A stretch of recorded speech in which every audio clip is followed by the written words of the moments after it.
Paano labanan si YouTube algorithm? Wala nang intro-intro, wala nang kwento-kwento, diretso na tayo. Let's go.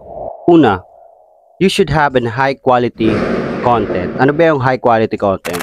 Example dyan yung storytelling, editing, at importante yung niche, hindi yung paiba-ibang niche. Explain ko lang ng konti. Ang niche na sinasabi is yung topic na napili mo based sa gusto mong topic. Hindi yung gaming yung una mong content, susunod na content is about meme. Kailangan isa lang ang yung niche. So, high quality contents, bakit ba yun mahalaga? Start from editing.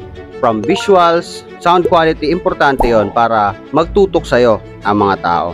So, hindi ngayon uso yung basta ka lang mag-video tapos wala nang ibang gagawin. Si YouTube is pinifigure out din kung ano ang gusto ng mga audience na i-recommend para sa kanila. Being an high quality content creator is a must. Kailangan yon para mag-visit sa mga tao ulit or magkaroon sila ng rason. Next is yung thumbnail. Okay, so hindi ito mukhang importante pero importante nga ito. Bibigyan kita ng halimbawa na si Mr. Beast. Maglalagay siya ng thumbnail na mapapaklik ka talaga. So, pag-aralan mong mabuti paano gumawa ng thumbnail and make sure na kung ano yung nasa thumbnail, yun din yung nasa video. Doon unang tumitingin yung mga tao. Number 3 is yung title. Ayusin mo naman ang paglagay ng title, hindi yung basta-basta lang.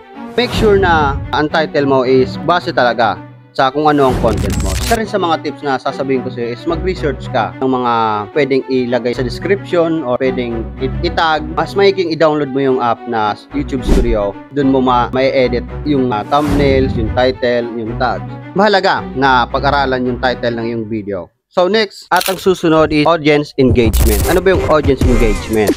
Makipag-engage ka sa mga viewers mo. Make sure na i-encourage silang mag-subscribe at mag-likes, mag-comment sa yung video. Pero hindi sa part na i-contact mo sila sa Facebook tapos i-invite mo sila sa YouTube mo. Mahigpit ko rin ipagbabawal yung sinasabing follow to follow, views to views, or else ang channel mo is masyadong ban. So susunod dating video, pag-aaralan natin kung ano mga dapat o hindi dapat mong gawin para ang YouTube mo is hindi masyadong ban. Kung nagustuhan mo ang video natin ngayon, paki-like naman at paki-subscribe ng ating channel. Salamat.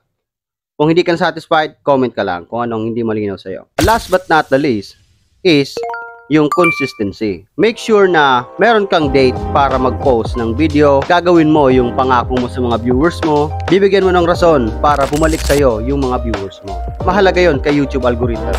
So yun, natapos na ang ating mga tip. Conclusion, ano ba yung mga dapat natin gawin? Una, high quality contents. Pangalawa, yung thumbnail. Pangatlo, yung title. Pangapat, yung audience engagement. Pang-lima is yung consistency. So, maraming salamat sa panonood ng ating channel. Sana nagustuhan mo at sana hindi ka na boring at sana napaliwanag ko ng maigi. And that's how you beat YouTube algorithm. Thank you.